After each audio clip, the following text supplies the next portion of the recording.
प्रतिलेखन संख्या 7 और 8। Ready, start.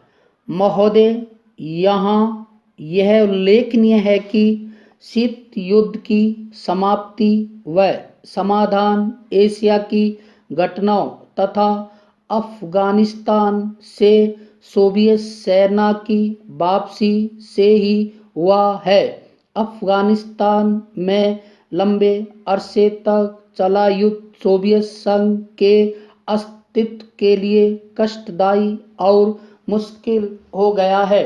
इस भयावह युद्ध से सोवियत सेनाओं की वापसी से अनेक घटनाओं ने जन्म लिया है, जिनकी परिणति शीत युद्ध की समाप्ति से हुई तथा जिसमें जर्मनी का एकीकरण तथा सोवियत संघ का विघटन शामिल है। संक्षेप में, शीत युद्ध का और इस तनाव का एशिया की एकता पर दूरगामी प्रभाव पड़ा। एशिया के सभी देश यह चाहते थे कि क्षेत्र में शांति बनी रहे। चीन और सोवियत संघ का सीमा विवाद, चीन और वियतनाम का झगड़ा और भारत व चीन का सीमा विवाद उस समय की परिस्थितियों को स्पष्ट करता है।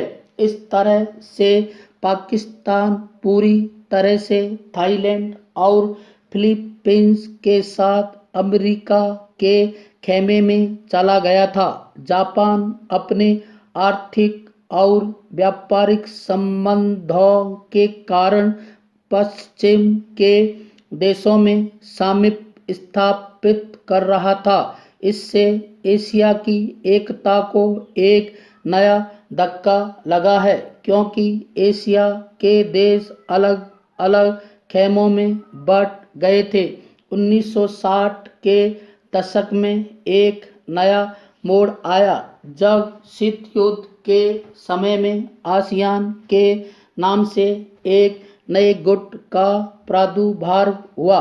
इससे दक्षिणी पूर्वी एशिया के देशों में नए आर्थिक और सुरक्षा संबंधी प्रयास किए गए। इन देशों में सांस्कृतिक एकरूपता की वजह से भी एक नए गुट ने जन्म लिया, लेकिन यह कहना कठिन होगा कि इन दक्षिण पूर्वी एशियाई देशों से समूचे एशिया की पहचान या एकता बनाने में सहायता मिली है या उससे धक्का लगा है, क्योंकि इन देशों ने अपनी नीति बहुत स्पष्ट नहीं की और केवल अपने ही गुट के अंदर भूमिपुत्र नीति को जन्म दिया। भारत भी अब आसियान का सहयोगी सदस्य बनने जा रहा है। पैरा, भारत की पहल से दक्षिण एशियाई सहयोग संगठन की स्थापना सन 1985 में की गई, जिसके फलस्वरूप पड़ोसी देशों के आपसी सहयोग के लिए नया वातावरण तैयार हुआ। यह प्रयास सने सने उपयोगी रूप लेता जा रहा है, जो एशिया की पहचान बनाने की ओर महत्वपूर्ण कदम है। व्यापार, निवेश, तकनीकी ज्ञान, संचार माध्यमों में बढ़ोतरी ने विश्व गांव के विचार को भी पैदा किया। बढ़ते हुए व्यापार, निवेश, संचार एवं विज्ञान की आधुनिक तकनीकों ने पूरी दुनिया में एक दूसरे पर निर्भर रहने के नए विचारों को जन्म दिया। अंग्रेजी भाषा, हॉलीवुड, कंप्यूटर्स और उपभोक्ता संस्कृति ने पूरे विश्व को प्रभावित किया, जिससे देशों में फासले कम हुए। संस्कृति और सभ्यता भी प्रभावित हुई। हो सकता है कि इसके अच्छे परिणाम न हो, ऐसी भी आशंका की जाती है। उदाहरणतः जापान दूसरे महायुद्ध तक अपनी संस्कृति और सभ्यता व संयुक्त परिवार जैसी आधारभूत सामाजिक मान्यताओं को केवल अपनाए हुए नहीं था बल्कि उससे चिपटा हुआ था। लेकिन जापान जैसे सभ्यता वाले देश भी यूरोप के प्रभाव से बच नहीं सके। पैरा महोदय, दूसरे शब्दों में आर्थिक, व्यापारिक, निवेश और तकनीकी कारणों से द्वितीय महायुद्ध के बाद और शीत युद्ध के दौरान एशिया के देशों में पुनः धुंधलापन पैदा हुआ। लेकिन यह बात सही नहीं है कि एशिया की संस्कृति और सभ्यता को पश्चिम के प्रभाव और आधुनिकतम तरीकों ने नष्ट कर दिया। हाँ, एक धक्का जरूर दिया, पर समय समय पर एशिया का यह रूप, एशिया की यह सभ्यता और संस्कृति बलशाली तरीके से उदयमान होती दिखाई देती है। पंडित जवाहरलाल नेहरू ने 1945 में अपनी पुस्तक डिस्कवरी ऑफ इंडिया में एशिया की पहचान पर लिखा है कि 1000 वर्षों से जब यूरोप अपने अंधकार के युग में था, एशिया ने अपने मनुष्यों की प्रगतिशील आत्मा को प्रभावशाली ढंग से दर्शाया। उन्होंने यह विश्वास भी जताया कि एशिया की संस्कृति और सभ्यता यूरोप की संस्कृति और सभ्यता से अधिक प्राचीन है।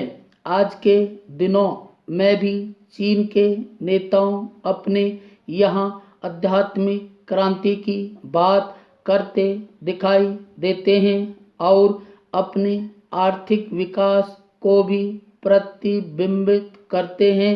मलेशिया के प्रधानमंत्री भी बड़े गर्व के साथ मलेशिया के रास्ते की बात करते हैं और आधुनिकता और पारंपरिक संस्कृति के मिश्रण से मलेशिया का विकास करना चाहते हैं। भारत के प्रधानमंत्री भी मध्य मार्ग की बात करते हैं, जिसको वे भारत का पारंपरिक विचार कहा करते हैं। वियतनाम के यशस्वी नेता भी साम्यवादी विचारधारा को पारंपरिक सहिष्णुता के अनुसार डालना चाहते थे।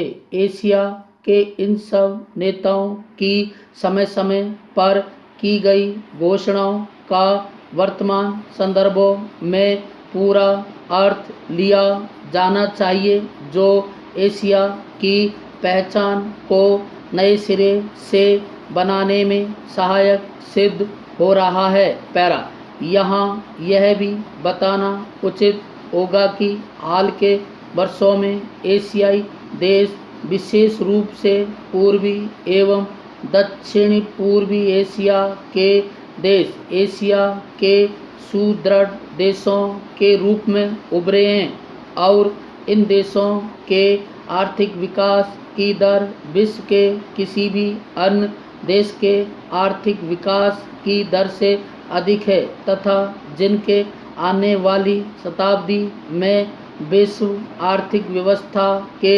निर्माताओं के रूप में उभरने की आशा है।